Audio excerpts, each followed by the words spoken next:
Bueno, creo que el título de la presentación resume mucho la idea. Data Blending en este momento del Big Data como habilidad esencial en investigación de mercado. Me parece que como investigadores estamos viendo muchas presentaciones, van a ver de mobile, si no vieron. El caso de Ariel es un ejemplo claro, digamos, de nuevas fuentes de datos de una naturaleza nueva, o por lo menos que no era disponible antes. Y estamos en este momento donde el volumen y la diversidad nos abruma de sobremanera, ¿no es cierto? Y tenemos que tratar de hacer sentido de todo eso. Entonces me tomé la libertad de no hablar de productos, sino jugarnos a pensar un poco en distintas metáforas, ¿sí? Para ver cómo podemos pensar hacia adelante, hacia dónde va la industria del research, y algo que es propio de este tiempo, y no sé del mundo digital, pero de cómo entendemos el mundo hoy en día, es que el valor es co-creado, que el valor se da en las interacciones, que el valor se da cuando sabemos apreciar, digamos, las diferencias y esa diversidad, que el valor en sí es co-creado, ¿sí? Entonces, una forma de ver la industria que nos puede estimular puede ser entenderlo con estos sistemas conexionistas, enfocándonos ya no más en los puntos, sino en cómo se genera valor, en este caso, en la industria de la nueva investigación de mercado, ¿sí? Cómo el valor esté co-creado y que sea principalmente en cómo trabajamos las distintas relaciones entre los agentes, más no en los agentes en sí. Entonces tenemos la agencia de investigación de mercado vinculándose a la marca con un objetivo que se mantiene estable, ¿sí? Entonces nos sentimos abrumados con todo este cambio, pero hay algo que se mantiene estable, que es la necesidad imperiosa de poder proveer insights accionables, insights que inspiren a los consumidores, ¿no? El desafío de las marcas que viven esa multiplicidad de canales, ¿sí? Para comunicar, y el desafío de integrar distintos canales, ¿sí? Que es un desafío que nos sentimos muy identificados, digamos, los investigadores, porque tenemos también esa misma cantidad de canales para poder escuchar, ¿sí? Ellos tienen esos canales para poder transmitir, para comunicar, y nosotros tenemos los mismos para empezar, o una nueva cantidad o distintos canales para empezar a escuchar de una forma distinta. Y un gran punto es, nunca vendimos datos de por sí, ¿sí? Nunca se trató de grandes datos o pequeños datos, ¿sí? Siempre fue un dato que tenía un valor, un dato que se cruzaba por un propósito particular, que tiene una estructura particular y que tiene un objetivo. Nunca se trató de esos datos, ¿sí? Por más grande o chico. Entonces siempre estuvo esa habilidad del investigador de darle forma al dato. Y hoy más que nunca esa habilidad se tiene que convertir en la habilidad esencial de todo investigador, ¿sí? Bien, hasta ahí muy bonito, hasta que nos empezamos a ver la cantidad de fuentes nuevas que tenemos que empezar a aprender, a combinar, ¿sí? A entender cuáles son sus características, cuál es la mejor forma o la mejor forma de usarlo, o a qué preguntas da mejor respuestas estos nuevos canales, al mismo tiempo que tenemos nuevas naturalezas del dato.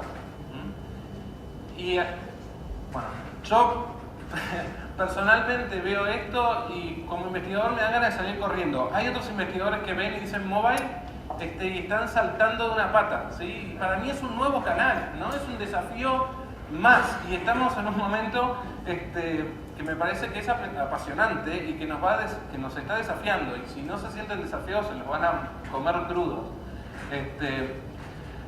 Hablar de esta cantidad de datos potenciales ya lo tienen en otras presentaciones. Entonces lo que quise decir, bueno,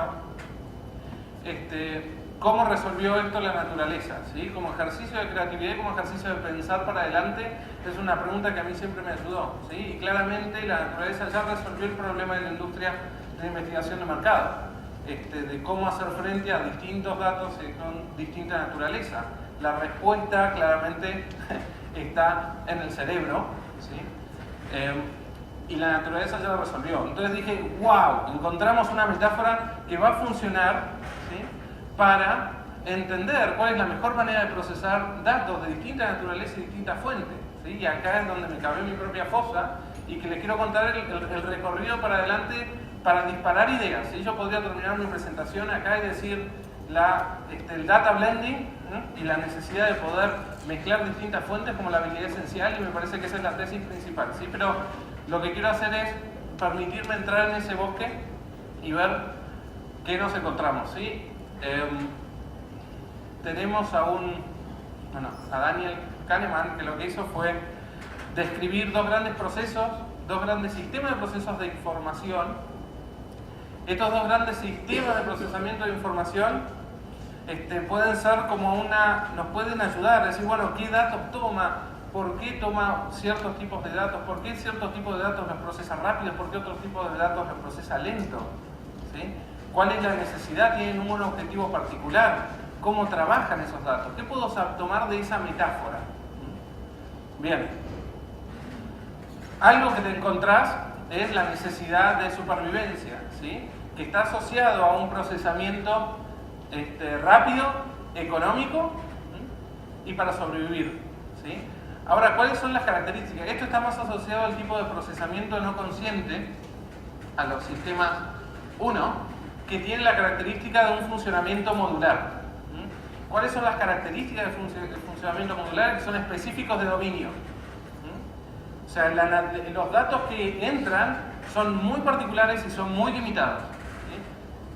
¿Sí? Se disparan automáticamente. No los podemos parar. El espectro es muy limitado. Están precableados en el cerebro y tienen la función de mantenernos vivos, ¿sí? Frente a un estímulo, que puede ser el rugido, digamos, o una imagen así, que de repente ves al tigre, a poder reaccionar y salir corriendo sin perder tiempo en tomar una decisión estratégica y pensar, ¿acaso me va a atacar? ¿Sí? No, nos ponemos en estado de alerta. ¿Sí? Bien, ¿de dónde toma esta información? De sistemas periféricos. Sistemas periféricos son como las Cassandras en las organizaciones. Es decir, toma de los datos perceptuales, digamos, ¿sí?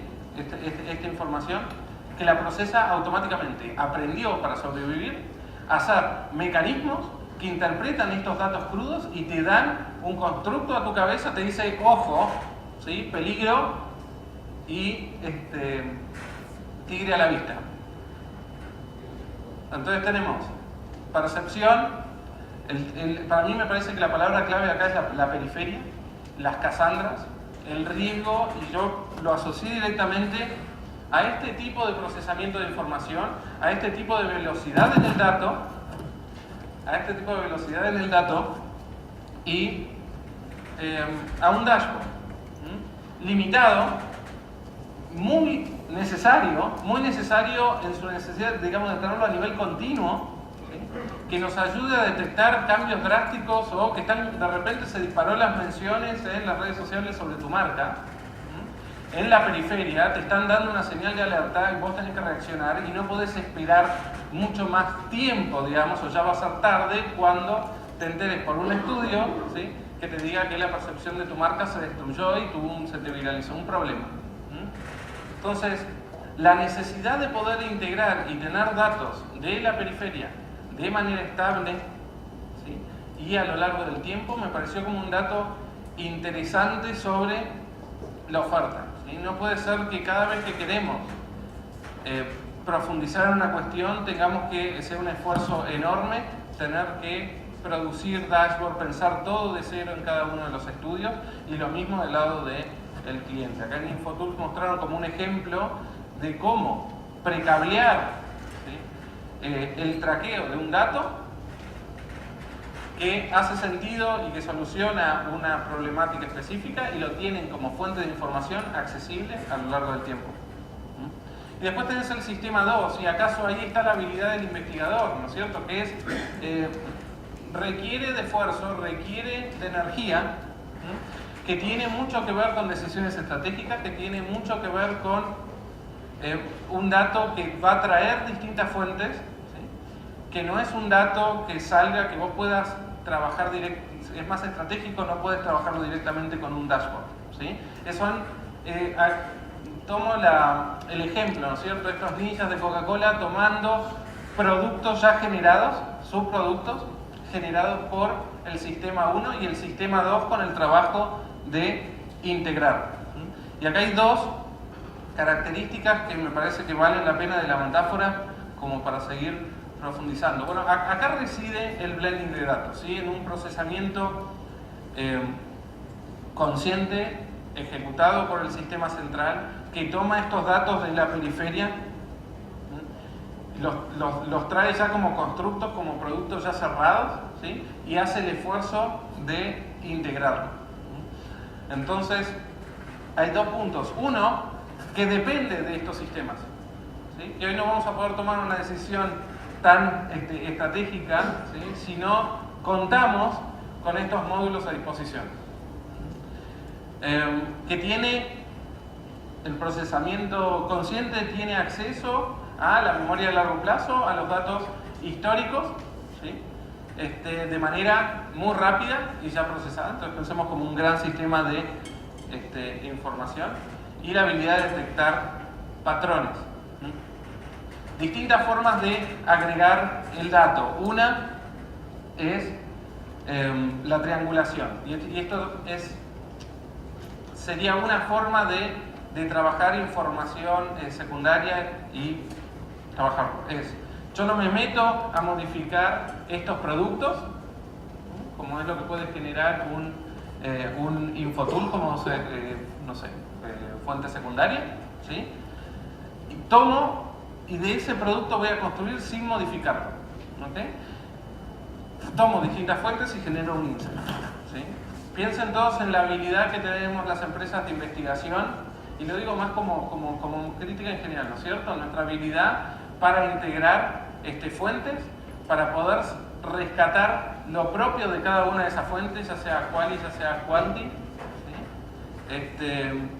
Sin trasladarle esa problemática al cliente, sin tener que trasladarle eso a decir, bueno, el cliente recibe fuentes completamente diversas y es el mismo cliente el que tiene que, al final, resumir y hacer como todo este trabajo. ¿Cuánto le podríamos estar aportando si se lo damos ya reducido? Otra forma de agregar la información es el típico dato de color, que a mí me saca loco, ¿sí? Pero bueno, ese es bueno, agarremos social listening, ¿sí?, y pongamos algunos verbatims. Bueno, es una forma de hacer blending de datos, ¿sí? Hay una fuente principal y después algunos datos de color. No me gusta mucho porque hay un vicio que es el sesgo confirmatorio que puede llegar a estar pasando acá, y particularmente en este tipo de trabajos hay que tener cuidado. Pero bueno, y después el tema de cómo hace la mente, digamos, para procesar información, integrar distintas fuentes. Bueno, detecta patrones, ¿sí? ¿Y qué es detectar patrones? Es encontrar áreas comunes que son cross a lo largo de todas las fuentes de información. Bien.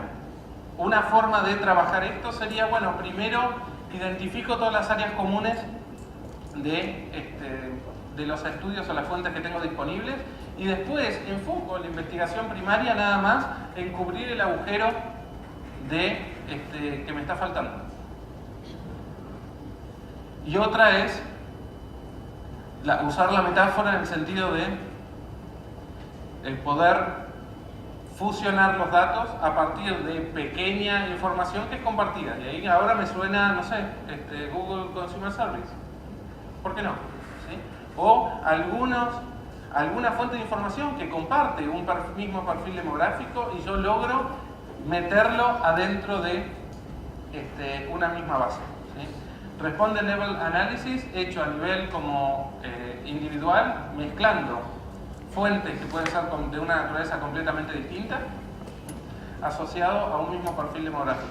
Creo que desde este lado vamos a estar trabajando, vamos a estar metiendo muchísimo más a lo largo de estos años. Entonces, ¿cuáles son esos patrones comunes que le vamos a pedir a los datos? Bueno, el objeto de estudio, ¿sí?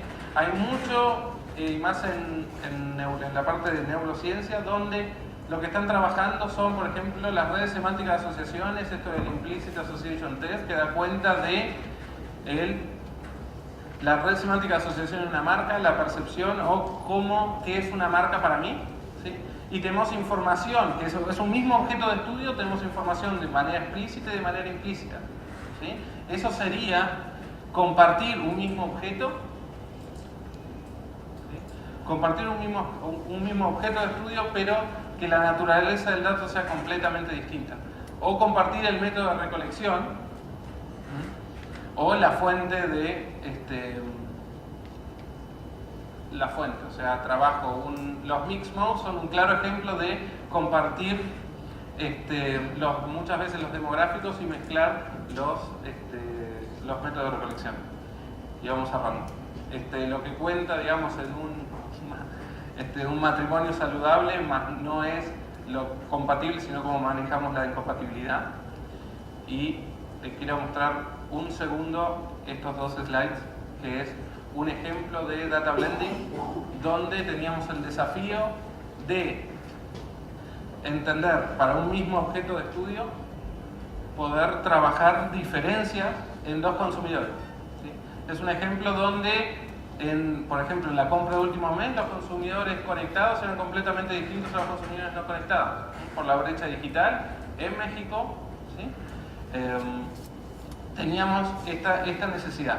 Entonces, lo que hicimos fue, y esto es un desafío de Latinoamérica, me parece que fue el primero que tuvimos en términos de data blending, que fue el trabajar con los mixed modes, ¿sí?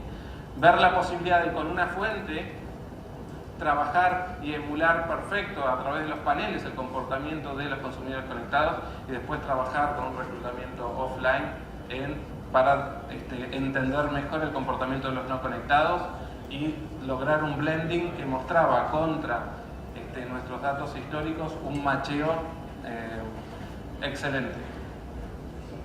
Bien.